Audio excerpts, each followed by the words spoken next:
Tadi adalah supaya kita bisa memberikan masukan, setia bekerja di Puskup Cina. Menjadi saya tanya, kapan Pak Paten terakhir pendidikan wajib?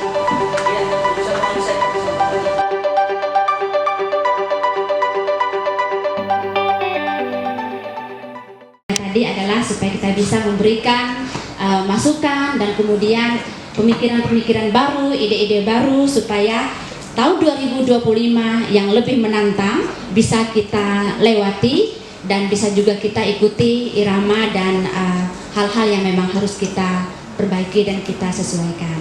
Ini Muhammad Romo Cokro sudah lama sekali tidak ketemu. Kali lalu kami juga sering berjumpa dengan beliau karena dulu beliau yang ketua pengurus dan senang sekali bisa kembali hadir di tempat ini.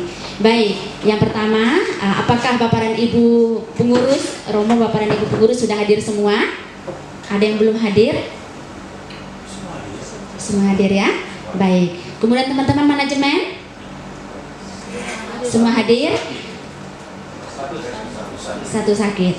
Teman-teman manajemen semua bawa buku dan pulpen? Kalau belum ambil. Karena saya mau teman-teman manajemen mencatat apa yang didengar yang merupakan pembelajaran. Besok saya akan tanya dan hari terakhir saya akan dengar apa pembelajaran yang teman-teman dapatkan. Karena ini merupakan kalau BP ini tidak sering kita dapatkan dan tidak ada modul khususnya. Ini biasanya kita dapatkan memang pada saat BP dan kita mendengarkan hal-hal baik dari bukan hanya saya sebagai fasilitator tapi juga dari semua peserta termasuk Bapak dan Ibu anggota dan juga pengurus serta pengawas dan juga siapapun yang hadir di tempat kita. Teman-teman manajemen juga demikian. Baik, saya berharap juga teman-teman manajemen fokus karena kita yang bekerja, kita yang melakukannya. Dan sebenarnya kegiatan BP ini adalah full kegiatan manajemen. Harap 5 hari manajemen tidak ada yang tidak hadir, gitu ya. Saya mau memastikan supaya Romo nanti memastikan semua manajemen harus hadir 5 menit sebelum BP dimulai. Dan tidak boleh pulang kalau BP-nya belum selesai. Siap? Siap? Oke, yang manajemen ya. Dan dari di Puskup Cina ini tahun ke-27. Nah, bukan mau membanggakan tahunnya, tetapi mengapa saya setia bekerja di Puskup Cina. Menjadi bahan renungan buat teman-teman manajemen. Oke? Baik, ini dan harapannya dalam 4 hari ini, 3-4 hari ini, dan mungkin akan lebih lagi, kita memperhatikan diri sendiri, berharap menjaga supaya tetap fokus, menjaga agar tetap berpikir jernih, dan menginginkan sesuatu perbaikan, tidak saling menyalahkan dan atau tidak mengungkit-ungkit suatu hal yang sifatnya membuat perdebatan yang menuju kepada hal negatif.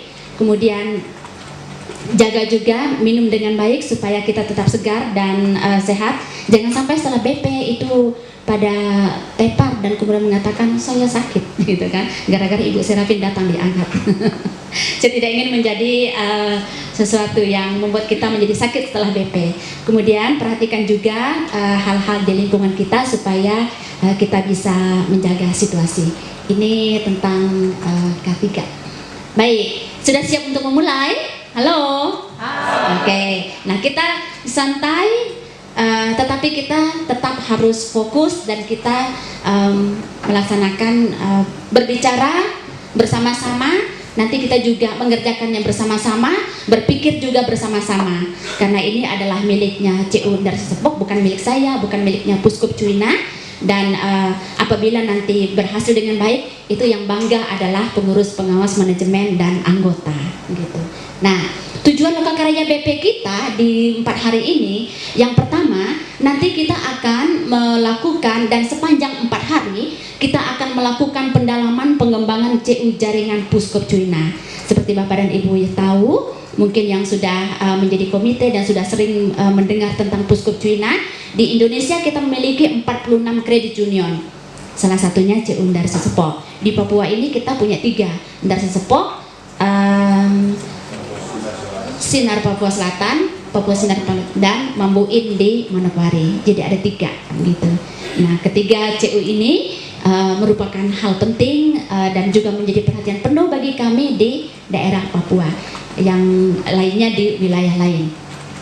Nah, pengembangan CU jaringan Puskop Cuina, kita ngomongnya integrasi, sehingga apa yang dibicarakan bersama di tingkat Puskop Cuina juga menjadi satu hal yang harus dilaksanakan di CU Ndar Sesepok. Tidak boleh Puskop Cuina ngomong begini, kemudian ternyata di Ndar Sesepok ngomongnya begini dengan alasan A, B, C, D. Tidak ada alasan. Kalau melakukan hal yang berbeda, maka mungkin akan begitu diaudit, begitu didatangin, begitu dimonitoring, akan diberi surat peringatan dan akan ditanyakan mengapa kamu tidak taat, gitu. Dan alasannya kalau tidak masuk akal, selesaikan. Tuh, jaringan Puskop Cuina. Nah, mengapa tidak melakukan hal-hal yang sudah diwajibkan dan atau sudah disepakati bersama? Kemudian yang kedua, tujuan kita adalah melakukan pendalaman strategic planning, karena kita melakukan SP itu tahun berapa ya? 2022 untuk 2023, 24, 25 gitu ya. Dan tahun depan kita sudah harus SP kembali. Baik. Jadi ini kita pendalaman SP, berarti ini tahun kedua atau tahun ketiga? Tahun ketiga ya. Oke. Ya, dapatkan pendampingan yang spesial seperti Ndar Sesepok. Oke. Karena apa? Kita punya taraf hidup anggota yang kita bilang melakukan pendampingan, pelayanan keuangan berkualitas dan terintegrasi itu belum tercapai. Nah, ini misi. Kalau kita mau lihat sejauh mana kita sudah menjalani misi ini, masih. Tapi misi adalah sesuatu yang selalu terjadi dari tahun ke tahun seumur hidupnya CU Ndar Sesepok. Dan dia diwakili dan atau dia diperlihatkan dalam bentuk visi menjadi lembaga pemberdayaan masyarakat wilayah Agats Asmat yang mandiri, sehat, terpercaya dan berkelanjutan. Gitu. Mandiri? Saya kira iya. Karena kita tidak ada mendapatkan pinjaman dari luar selain dari Puskop Cuina. Itu pun hanya untuk kepentingan kebersamaan, iya kan? Ada dapat pinjaman dari gereja, dari Bapak Puskop? CU? Tidak ada kan? Nah, dan memang tidak diperbolehkan. Kalau kita mendapatkan pinjaman dari keuskupan, itu berarti kita masuk ke open loop tadi. Tidak boleh. Nah, tetapi kita mendapatkan dana itu dari mana? Hanya dari anggota yang berupa simpanan.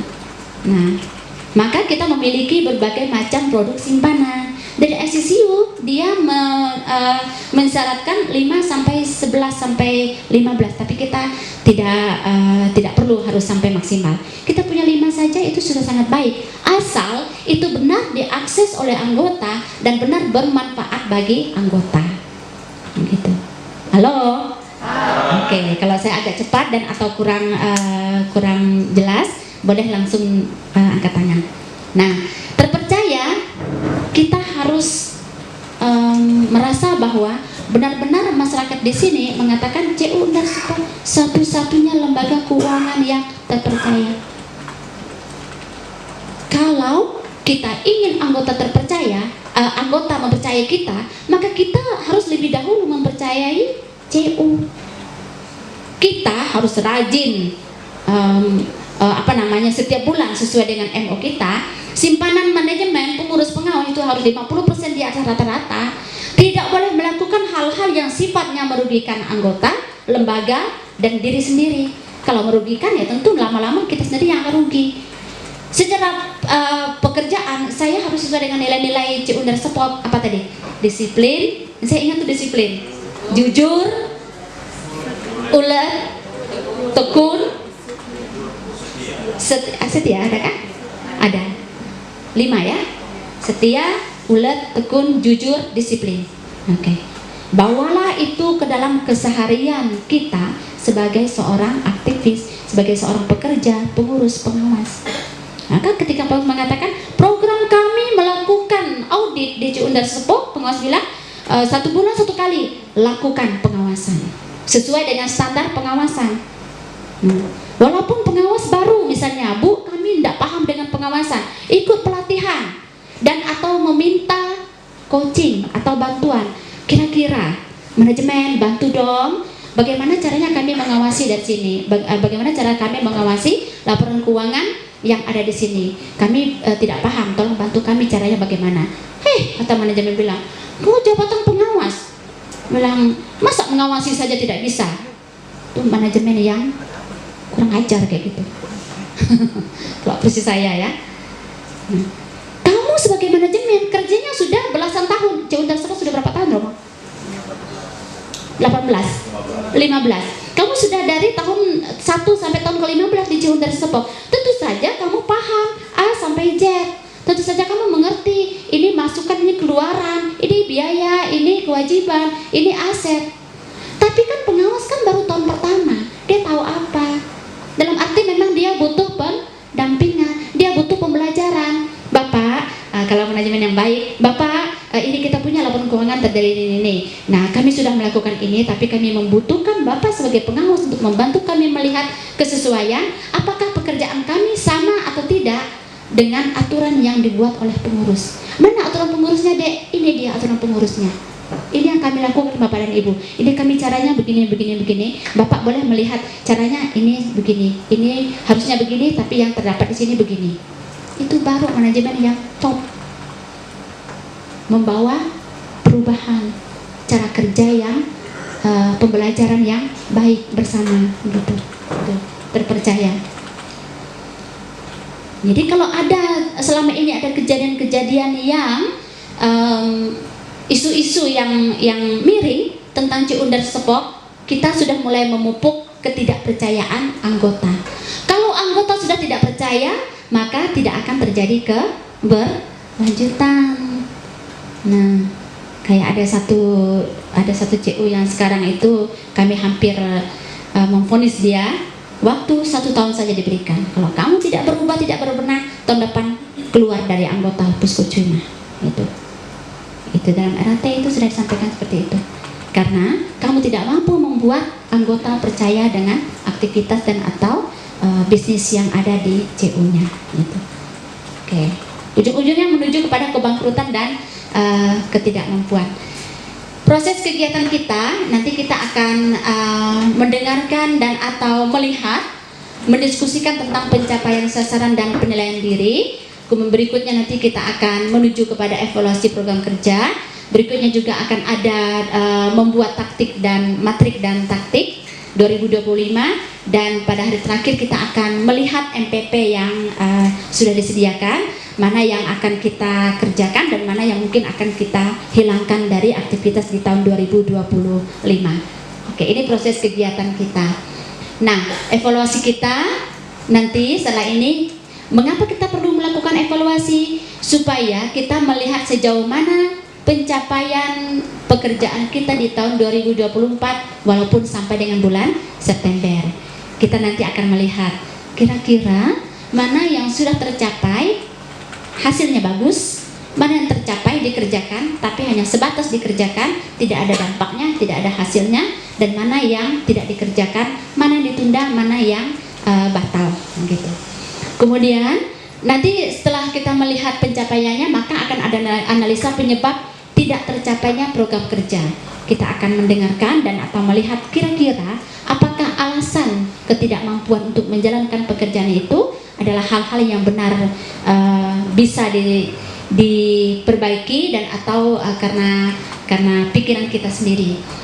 Dan mengapa ini dilakukan sebagai panduan supaya nanti kita bisa menentukan taktik dan strategi di tahun 2025, supaya di 2025 tidak lagi banyak program yang tidak tercapai seperti di tahun 2024. Jadi kita bahagia di akhir tahun memiliki program kerja yang banyak. Satu perspektif itu ada berpuluh-puluh, tetapi ternyata yang terlaksana hanya 1 dan atau 2. Itu kan kita merasa gimana gitu kan. Kalau saya sih malu gitu. Karena kami sendiri di PUS itu kami punya pekerjaan itu tidak ada yang di bawah 90%. Jadi 90 sampai dengan 100% itu tercapai. Karena memang pekerjaan-pekerjaan tersebut sudah kami fikirkan ini pasti dilakukan. Kalau tidak terjadi ada alasan dan itu diprogramkan kembali. Oke. Ini tentang evaluasi, tentang yang akan kita lakukan. Baik, sebelum kita melakukan evaluasi dan penilaian diri, apakah ada yang mau ditanyakan dan atau disampaikan kepada kita semua? Silakan.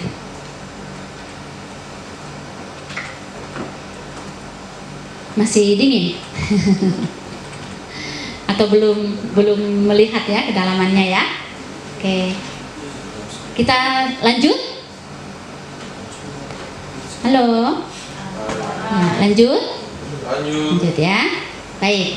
Ini highlight karena hasil perspektif keuangan. Apakah Bapak dan Ibu Romo pengurus sudah mendapatkan hasil penilaian? Boleh dibuka. Kalau yang bawa laptop boleh dibuka, dan kalau yang saya kira mungkin tidak di-print lagi. Tidak ada di-print lagi. Karena saya tidak mengeluarkan semuanya yang di Excel itu. Saya hanya, atau di Word, yang di Word dalam satu folder itu kan ada dalam satu folder besar itu ada 6 folder, dan di situ semuanya ada tersedia. Yang pertama adalah pencapaian program dan penilaian diri. Dari sini yang menunggak 1 sampai 12 bulan, kemudian yang P1-nya 1,200. Ini yang menunggak di atas 12 bulan. Nah, sekarang ini dikurangi dengan ini. Berapa tadi? 22,8 kah? Atau coba ya. Nggak apa-apa deh, kasar aja. Nah, hanya ini jumlah uang kita yang ada di anggota berupa pinjaman. Yang di sini mereka membayar kita angsuran dan ditambah dengan bunga atau yang kita sebut dengan jasa. Nah, ini hanya dari sini saja kita bisa mendapatkan jasa. Yang lainnya tidak menghasilkan. Ini dua ini. Sekarang Bapak dan Ibu ingat berapa jumlah kita punya aset? 68. Oke. 68, ada komanya besar. 68 berapa N? 8. Oke. Coba dihitung ini berapa persen dari sini?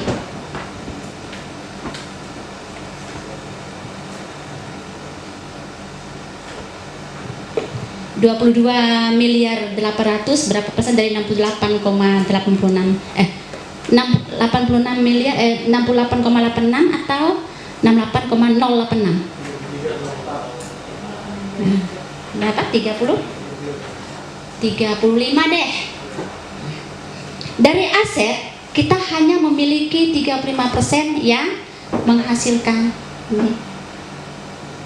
Sisanya kemana? Sisanya nunggak.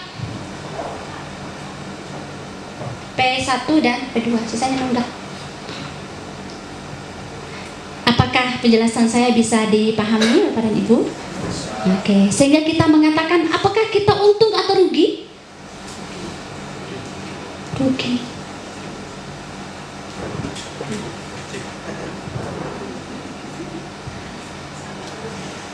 Gimana rasanya berbisnis seperti ini?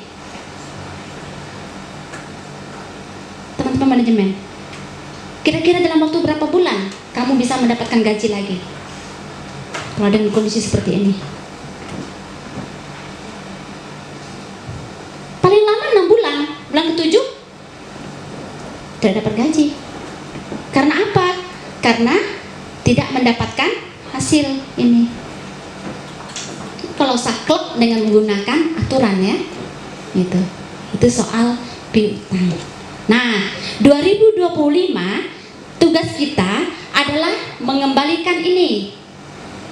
Ini harus bertambah ke sini, ini juga harus bertambah ke sini.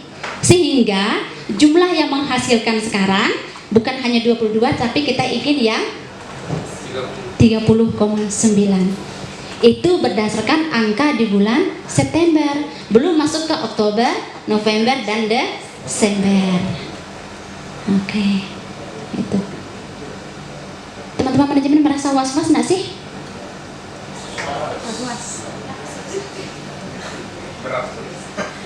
Berat. Kalau saya bukan hanya was-was, saya takut. Saya takut apa? Takut bahwa semakin hari semakin tidak ada anggota yang meminjam. Semakin hari semakin banyak ini. Saya juga takut bahwa saya bekerja tidak mendapatkan upah. Karena tujuan saya bekerja, jangan bohong, pasti mau mendapatkan gaji.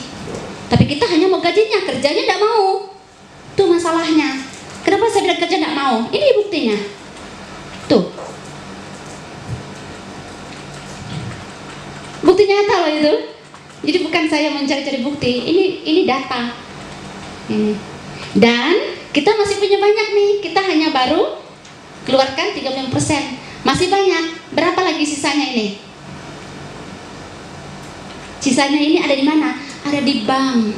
Kita bilang kita bangga punya uang di bank. Itu pikiran yang tidak bertumbuh, pikiran tidak berkembang. Jangan bangga uang banyak di bank. Kita harus bangga kalau uang kita itu banyak di sini, beredar. Tapi beredar yang menghasilkan, bukan beredar yang macet. Kalau beredar yang macet kan percuma, ya. Nah, beredar ya harus menghasilkan supaya apa? Kalau pinjamannya beredar itu menghasilkan, maka bunga dan nanti akan menjadi pendapatan itu akan bertambah. Baru anggota bisa mengatakan bahwa CU sehat dan aman terpercaya. Itu. Mudah anggota menilai kita dari laporan keuangan saja mereka sudah bisa lihat. Itu sangat mudah. Sampai di sini silakan. Ada yang mau berargumentasi? Bertanya? Mari Bapak. Oke, silakan.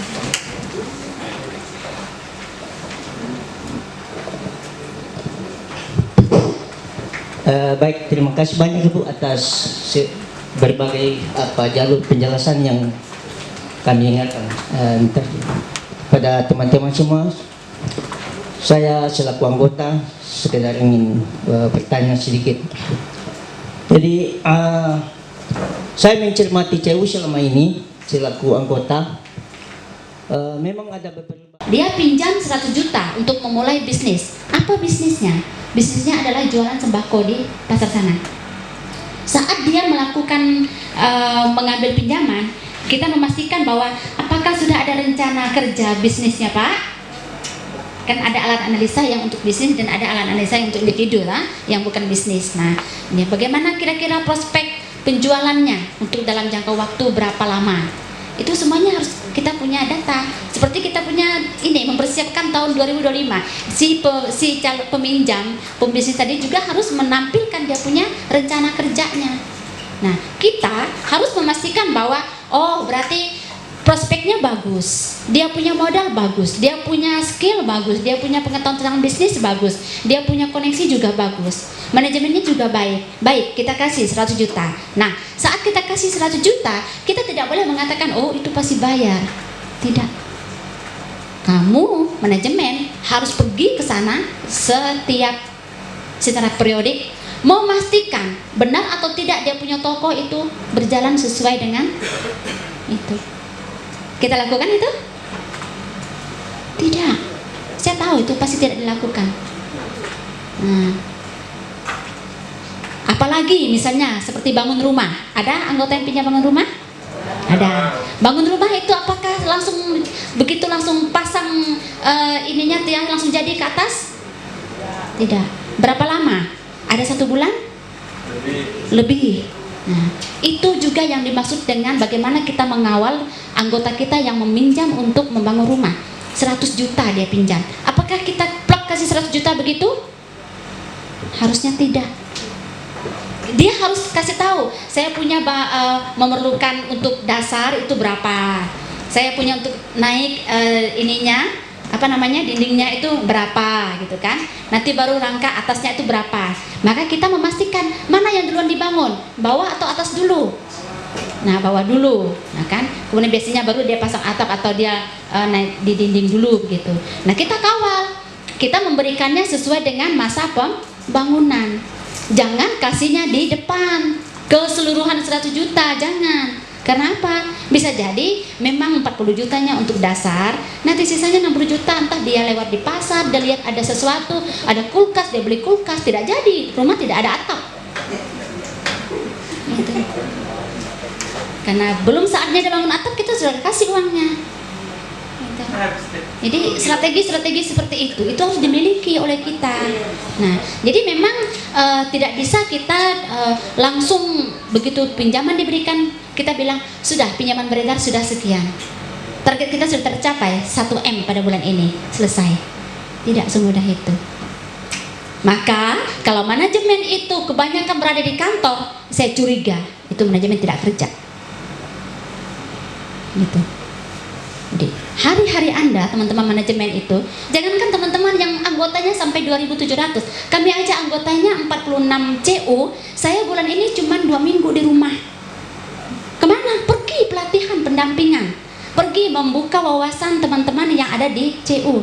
Pulang dari sini saya mesti ke ND, setelah dari ND saya mesti ke Timur Leste lagi, gitu. Kenapa? Membuka pikiran, wawasan, dan memberikan pendampingan, tuh Romo. Jadi semua anggota wajib menerima.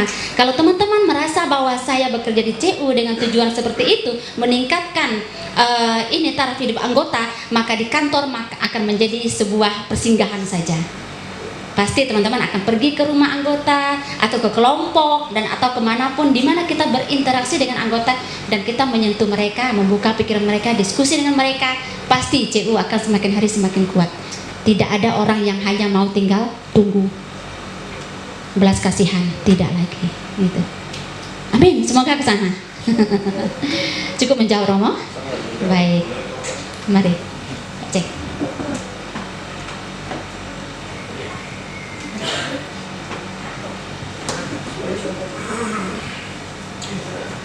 Baik, terima kasih atas kesempatan. Berbicara terkait dengan kredit lalai, memang pada dasarnya awal pengajuan kredit kan tidak bermasalah. Awalnya itu masih lancar-lancar. Kita kan mulai terbentur dengan situasi keuangan global yang kurang baik-baik. Memang diakui ini betul. Situasi keuangan global kan tidak baik-baik. Mulai dari situ banyak anggota yang memiliki pinjaman untuk usaha mulai agak macet-macet dari situ. Terus ada juga yang terkait dengan kena musibah, mungkin kebakaran apa. Berapa kali sini ada anggota yang kebakaran, artinya kan timbul kredit lalai juga dari situ juga. Terus ada anggota juga yang mungkin karena kerjasama mungkin kena tipu dari ini rekan bisnis apa, nah situ juga menimbulkan kredit lalai. Terus kredit lalai juga yang terjadi karena mungkin waktu pemutusan kredit awal itu mungkin kita kurang menggali informasi yang baik ke anggota. Contohnya macam contoh anggota menyatakan bahwa tidak ada pinjaman di tempat lain macam di bank apa. Nyatanya kan setelah digali-gali keterangan dari belakang ternyata ada. Makanya dari situ kan kemarin kita sempat buat keputusan baru kebijakan kalau bisa anggota yang pegawai negeri minimal menampilkan slip gaji. Supaya dari situ kita bisa tahu bahwa betul anggota yang bersangkutan tidak ada pinjaman di bank. Dan ketika anggota mengaku pinjaman sekian, kita bisa hitung-hitung dengan pendapatan bersihnya berapa, pengeluaran apa yang kita bisa sisih. Kalau terkait dengan kredit untuk perumahan tadi, memang kita sudah terapkan. Jadi pemberian kredit untuk perumahan tidak dikasih 100%. Kita kasih tahap per tahap. Jadi pertama mungkin kita kasih 50% mungkin untuk pembelian material, bahan apa, panjang tukang. Nah nanti ketika material semua sudah datang, baru kita mulai proses lagi. Nanti dari tim turun ke lokasi turun pengecekan apa, nah mulai diproses yang 75-nya mungkin. Nah nanti yang dekat selesai terakhir baru diproses yang 100%-nya. Itu yang terkait dengan perumahan rumah. Terus kalau macam terkait dengan penanganan ini selama ini memang teman-teman dari bidang kredit juga sebetulnya termasuk dengan teman-teman manajemen yang lain juga biasanya setiap hari Sabtu kita turun lapangan untuk penagihan. Dan terima kasih atas bantuan Pak Cantik juga selama ini di sini. Dari yang awalnya itu sekitar 30%, akhirnya ada penurunan sedikit itu sekitar 19%. Dan rencana nanti ke depannya kita mau mungkin yang per minggu 1 kali mungkin ya, minimal seminggu mungkin 3-4 kali lah kita turun ke lapangan. Terlepas dari kita turun ke lapangan, kita juga ada komunikasi dengan anggota-anggota yang kayak kita chat WA apa, telepon apa, mengingatkan terus. Oke. Jadi semoga nanti di bulan Oktober ini mungkin nanti ya dari 19% mungkin ada turun lagi nanti. Oke, baik Pak. Baik, terima kasih. Oke. Nah, itu nanti akan menjadi sebuah strategi. Dia menjadi strategi penanganan KL, dan nanti kita menghitung kira-kira berapa penurunan yang akan terjadi di tahun 2025. Nah, Jantik ini kan sampai bulan Desember. Saya mau minta kepastian, kira-kira Jantik pulang nanti begitu lagi enggak kerjanya? Gimana kira-kira? Apakah karena ada Pak Janting di sini kita gencar-gencar ke lapangan, langsung turun nih dari 30 menjadi 16. Pak Janting pulang Pontianak gimana?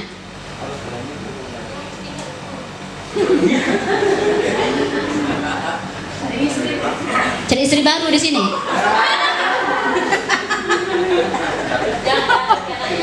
Ya, makanya, gitu kan? Maksud saya, jangan karena Pak Janting di sini kita semangat, kita turut, kita mengiyakan apa yang dikatakan Pak Janting. Karena jujur teman-teman, setiap kali kami pendampingan, pendamping datang bagus, pendamping pulang kembali. Asli benar itu. Itu terjadi di 2-3, pokoknya semua CU yang kami dampingi. Bahkan yang dekat dengan peternak juga begitu. Pendamping datang di situ 2-3 bulan, bagus. Begitu pendamping pulang, kembali lagi. Kelakuannya sama, lebih buruk dari ketika ada pendamping. Cara kerjanya juga semakin tidak peduli. Rupanya takut pada pendamping, gitu kan. Padahal kurang apa dia kan? Ganteng, baik, si muda, cekatan, gitu kan. Sempurna. Kenapa mesti takut? Itu. Jadi kekurangannya. Nah, jadi maksud saya jangan karena saat ada pendamping itu kita merasa kita kerja bagus, tapi ketika pendamping pulang itu harus tetap dilanjutkan. Nah, pengurus harus membantu bahwa manajemen bersama dengan timnya dan juga ini harus tetap menjalankan apa yang memang sudah menjadi pekerjaan. Nah, 3 bulan itu adalah dalam rangka membuat kita terbiasa ada pola kerja yang baru, ada pola pikir yang baru, dan ada hal-hal yang memang harus diperhatikan dengan cara yang seharusnya. Jadi supaya dari hari ke hari teman-teman terbiasa, oh ternyata kalau kita ke lapangan itu berarti banyak membantu. Oh ternyata kalau kita banyak belajar, kita banyak tahu gitu. Oke, itu. Nah, gitu Pak Jack. Jadi saya senang begitu cepat turunnya, dan itu adalah sebuah hal yang harus terus dilakukan. Nah, saya tidak mau mendengar nanti ternyata kembali lagi nanti kayak kerja teman-teman gitu. Ini termasuk Pak Jack harus kawal baik itu soal itu. Baik. Nah, soal bagaimana anggota yang saat dia pengajuan bagus di tengah perjalanan itu memang faktor-faktor penyebab KL itu banyak. Ada memang yang tidak diinginkan dalam arti seperti tadi kebakaran dan atau apa begitu. Nah, ketika hal itu terjadi, kita tidak boleh membiarkan mereka terjebak ke dalam permasalahannya mereka. Itulah gunanya CU hadir. Kita datang kepada mereka. Bukan hanya sekedar untuk empati, tetapi kita tidak menginginkan bahwa pinjaman itu tidak dibayar. Masuklah dia kategori nanti penyelamatan. Apalagi yang mau disita, apalagi yang mau diambil, rumah sudah kebakaran, mau ambil orangnya, gitu. Nggak mungkin kan? Maka kita masuk kepada pendekatan yang berbeda.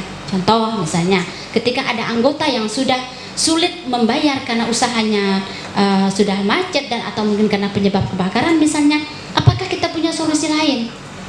Pengurus manajemen boleh memikirkan hal-hal. Contoh, apakah kita punya pinjaman yang bunganya kecil misalnya? Punya Bu? Apakah kita boleh memberikan modal lagi kepada dia seperti rescheduling atau mungkin kita pembaharuan pinjaman begitu?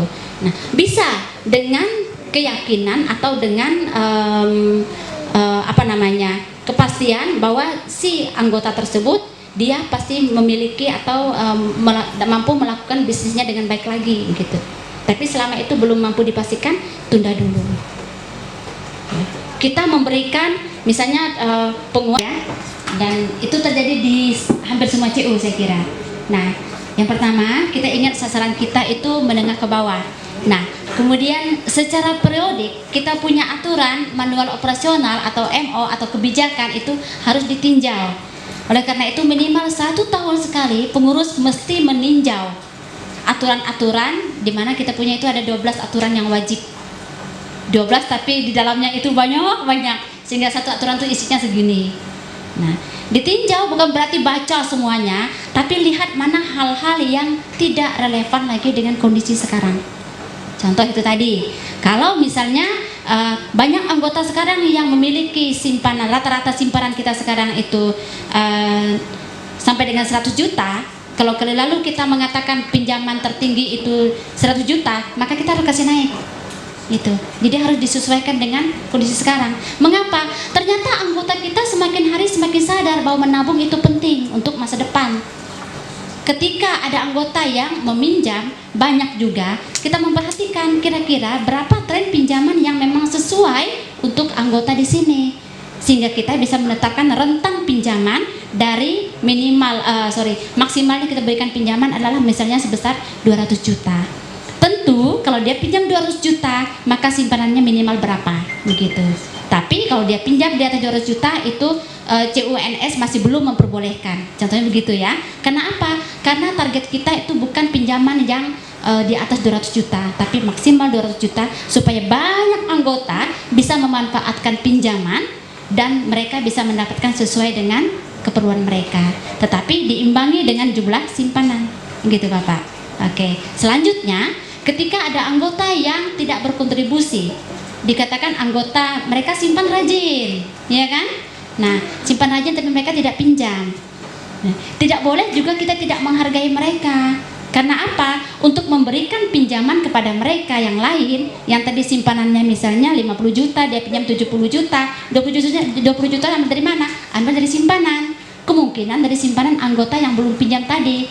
Sehingga kita harus memberikan juga jasa kepada mereka karena mereka menyediakan dana. Begitu.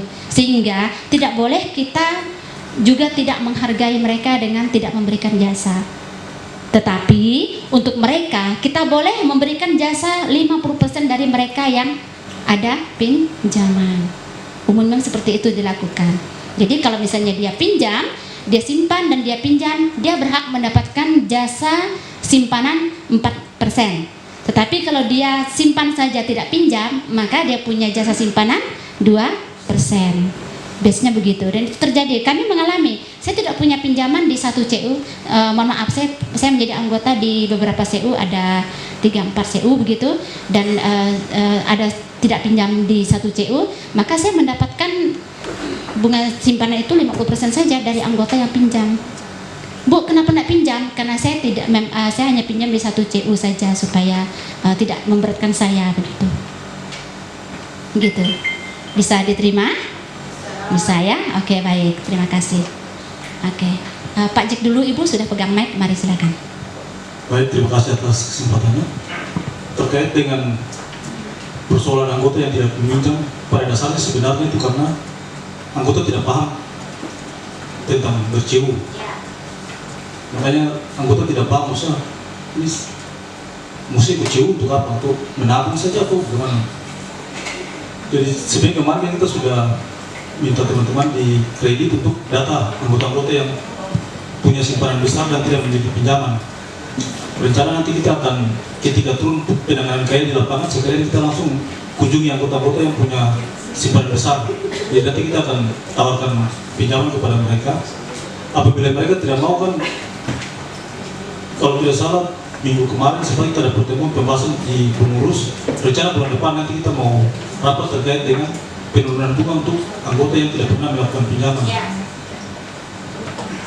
Dan nanti berujung pada saat rapat nanti mungkin seperti tadi yang dikatakan Pak Arun tadi, mungkin pada saat rapat yang lebih ekstrimnya mungkin kita sampaikan kepada anggota pada saat rapat.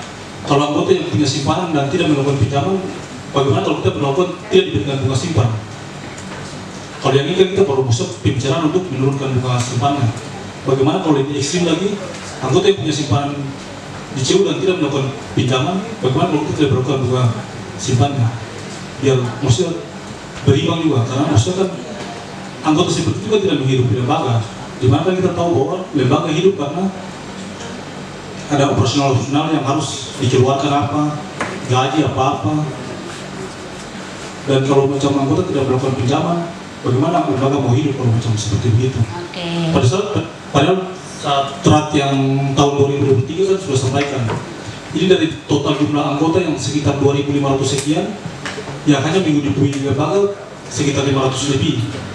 Sampai saat ini yang data terpantau di monitor belum lebih dari setengah anggota ya. Berarti otomatis kan anggota belum paham berarti. Mungkin demikian. Oke, jadi saya tidak menyarankan supaya tidak diberi bunga, Pak ya. Tidak boleh juga kalau tidak diberi bunga. Anggota yang itu harus diberi bunga, tapi dia harus lebih rendah daripada mereka yang pinjam. Karena mereka yang pinjam lebih berkontribusi dengan membayar bunga pinjaman, sementara yang hanya simpan saja dia hanya berkontribusi untuk penyediaan dana gitu. Tidak boleh juga tidak diberi, dia harus diberi tapi harus lebih rendah. Ya, iya, dia harus lebih rendah karena dia mengapa lebih rendah? Yang pertama dia tidak meminjam, tetapi dia berkontribusi untuk penyediaan dana, gitu. Karena kita kan ada simpan dan ada pinjam. Untuk mengimbangi itu, ya memang kita dalam arti untuk memenuhi bahwa bagaimana supaya mereka sadar roda kehidupan CU ini harus ada simpan dan pinjam. Kecuali untuk anggota-anggota yang memang belum layak atau belum waktunya untuk pinjam gitu. Oke, baik. Ibu Agnes, mari.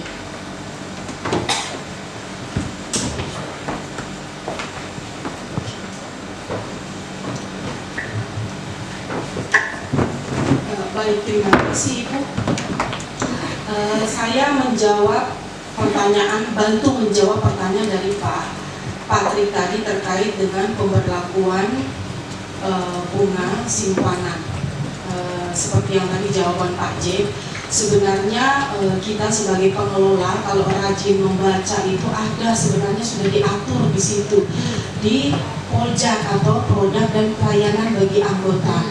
Seingat saya biasanya pada saat kita lakukan atau kami melakukan pendidikan wajib itu biasanya disampaikan.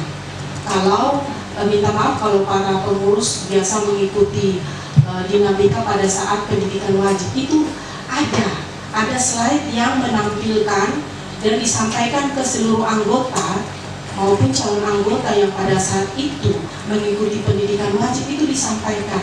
Tetapi memang benar yang Ibu Serapin sampaikan bahwa setiap anggota yang tujuannya adalah untuk investasi atau tidak memiliki pinjaman tetapi hanya untuk menabung-menabung, itu pemberlakuannya berbeda-beda, persentasenya beda-beda. Sebenarnya aturan itu sudah ada, cuma kita yang mungkin kurang membacanya. Tetapi seingat saya setiap melakukan pendidikan wajib itu disampaikan, tapi kurang tahu ya kalau sekarang pada saat pendidikan wajib itu disampaikan atau tidak. Tetapi yang berikut juga mungkin kurang sosialisasi pemahaman terhadap anggota seperti yang Pak Patrik tadi sampaikan, berarti tidak ada update informasi. Sebenarnya itu sudah terjadi dan CU dan Sisepok sudah melakukannya, bahwa bagaimana pemberlakuan bunga bagi anggota yang tidak memiliki pinjaman. Begitu juga perlakuan bagi anggota yang memiliki pinjaman, bahkan yang menarik simpanannya. Begitu. Ada aturannya di Poljak seingat saya, Bu. Oke, baik, terima kasih. Nah, saya senang kalau itu sudah ada di kita punya aturan dan sudah diterapkan. Nah, tetapi anggota tidak tahu. Nah, sudah kan? Sudah diberlakukan nggak itu? Sudah. Kalau anggota yang tidak itu sumber perdebatan waktu saya pakai itu sudah diberlakukan. Iya. Ada perdebatan waktu itu mengenai bunga, sama seperti jadi anggaran demokrasi sama persis. Jadi kalau dibilang misalnya tidak sesuatu, ya ditanyakan balik kepada manajemen. Jelaskan kan tidak. Ya. Nah, iya. Berarti kan ya, berarti kan sebenarnya kita sudah memperlakukan itu, tapi anggota tahu atau tidak? Itu yang pertama, tidak tahu Nah, anggota tidak tahu. Nah, jadi anggota terima-terima saja mereka punya simpanan, bunganya berapa. Mereka tidak tahu kalau punya pinjaman itu ternyata bunga simpanannya lebih tinggi daripada jika tidak punya pinjaman. Ya, nah itu kan. Mengapa kita tidak melakukan sosialisasi, itu yang pertama. Yang kedua, saya tanya, kapan Pak Pate terakhir pendidikan wajib? Iya, sama itu. Sangat sedikit. Ah, kasih alat pengeras.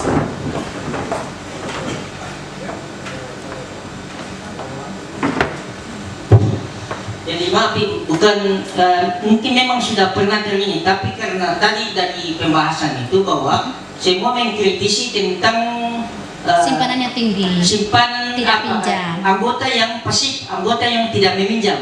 Sehingga saya tadi melihat dari pembatasan setoran pinjaman itu dengan melihat pada ketakutan di dalam kelalaian kredit. Betul. Sehingga saya mengakumulasi bahwa kenapa kalau memang yang tidak meminjam tidak ada keraguan tentang itu, ngapain kita pusing dengan mereka yang tidak Iya, tidak meminjam. Sehingga saya tadi sekedar menyampaikan ya memang itu sudah Tidak berlaku. tanpa mungkin ini juga kita harus menyadari bahwa mereka itu penyedia modal di CU Iya. yang tidak pasif. Iya. Jadi betul yang Ibu sampaikan tadi bahwa harus kita menghargai mereka karena mereka juga sebagai penyumbang. Karena banyak anggota simpanannya hanya 20 juta tapi mau meminjam 50 juta. Nah ini mereka yang tidak meminjam, ini yang kita sediakan. Nah seandainya semua anggota melakukan peminjaman dan berarti semua meminjam, kira-kira ambil uang dari mana? Sementara simpanan mereka hanya terbatas. Nah makanya saya bilang tadi, kenapa kita harus dibatasi? Kalau misalnya contohnya saya punya uang hanya baru 50 juta, kalau memang mau dibatasi batas standar 100 juta, karena hampir semua anggota itu ingin meminjam di atas 100 juta. Jadi kalau kita batasi sampai 100 juta tabungan, setelah itu mungkin ada ketentuan lagi untuk yang sudah sampai pada titik maksimal. Oke, tidak boleh lagi. Itu mungkin kita bisa masuk pada kriteria itu. Sehingga untuk mencegah kredit macet itu bisa kita kurangi sedikit dari. Oke, baik Bapak ya. Nah, itu bisa dilakukan, tetapi dengan melakukan review dan juga melihat perkembangan atau tren yang terjadi di CU kita. Jadi itu bisa dilakukan. Artinya saat ini tidak perlu kita melakukan pembatasan karena kita masih butuh banyak modal untuk pinjaman anggota. Tetapi pada satu ketika kita seperti kan sekarang kan kita punya likuiditas tinggi 41%, 42%. Kita punya dana banyak, sementara anggota meminjam kurang. Tetapi anggota banyak mau menyimpan. Kita berlakukan pembatasan setoran simpanan. Sehingga kalau misalnya tidak kita batasi, uang akan semakin banyak datang karena orang tahu kita punya bunga besar. Dan orang akan setor terus dan tidak meminjam. Pada akhirnya kita habis uang untuk membayar jasa simpanan, gitu Pak.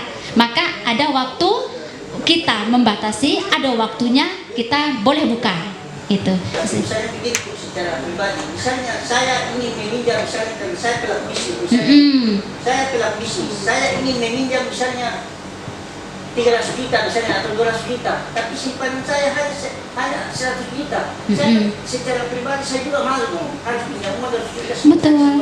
Betul. Kalau anggota yang tahu, dia akan tahu diri, tidak mungkin bisa pinjam. Masalahnya ada anggota yang tidak tahu diri. Itu kalau Bapak saya yakin itu pasti bisa menilai diri sendiri kan. Nah, bisa menilai diri sendiri bahwa oh saya mau pinjam 300 juta, saya punya uang 100 juta. Pasti tidak akan dikasih karena saya tahu yang pertama uang saya cuma 100 juta.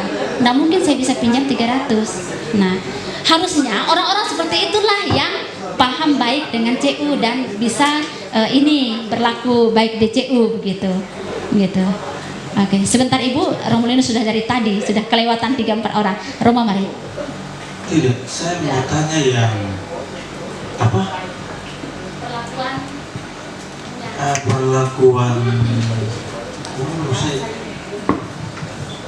nah tadi bunga apa? Ya, yang tidak meminjam itu. Nah, saya setuju bahwa kita sudah berbicara juga bahwa itu tidak bisa sama sekali tidak ada balas jasa. Kita bilang kan diturunkan. karena dia pasif, tidak ada kontribusi kepada lembaga dalam arti pinjaman, tapi juga ada kontribusi kecil tadi bahwa duitnya juga bisa dipakai untuk pinjaman. Lalu karena dia pasif, ya kita turunkan bunga pinjamannya, karena dampaknya kepada lembaga itu tinggi. Dia pasif tetapi lembaga yang membayar itu. Dan tadi dikatakan bahwa itu sudah diberlakukan, iya kan? Nah, kapan diberlakukan? Sedangkan kalau kita lihat dalam laporan keuangan, itu balas jasa kepada anggota itu sangat besar, dan itu kebanyakan bagi anggota yang simpanannya besar tapi tidak aktif. Nah, saya mau tanya sekarang, manajemen eksekusinya kapan? Itu. Sedangkan di data kan kita melihat bahwa trennya kan begitu-begitu saja.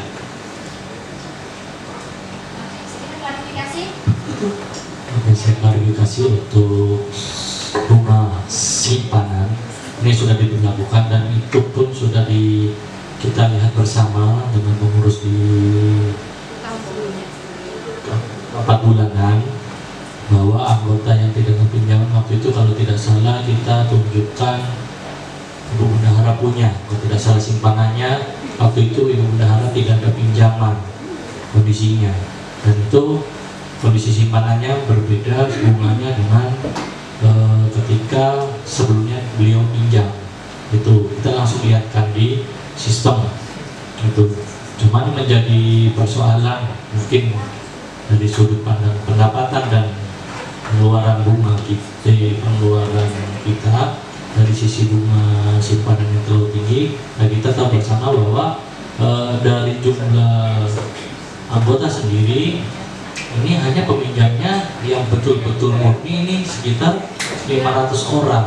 Nah, 500 orang ini menghidupi 2.000 orang dengan estimasi simpanan yang bervariasi, bahkan bisa sampai 200 sampai 300 juta. Itu bukan satu orang saja, tetapi bisa satu keluarga. Gitu. Berarti sudah ada keputusannya waktu itu ya. Nah, masalahnya apakah itu disampaikan kepada anggota atau tidak? Gitu. Oh iya, mari silakan. Nah, maksud saya pertanyaan berikutnya itu, apakah kalian sampaikan atau tidak? Itu. Oh iya, mari. Silakan. Ayo, nanti saya takut tangannya sakit ya, angkat terus itu.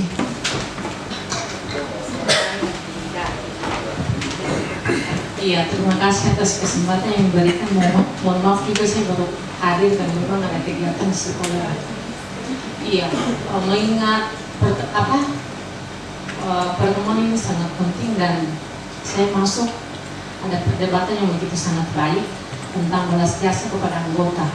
Sejauh saya sebagai anggota, saya bergabung 2017 kalau tidak salah, ingat saya.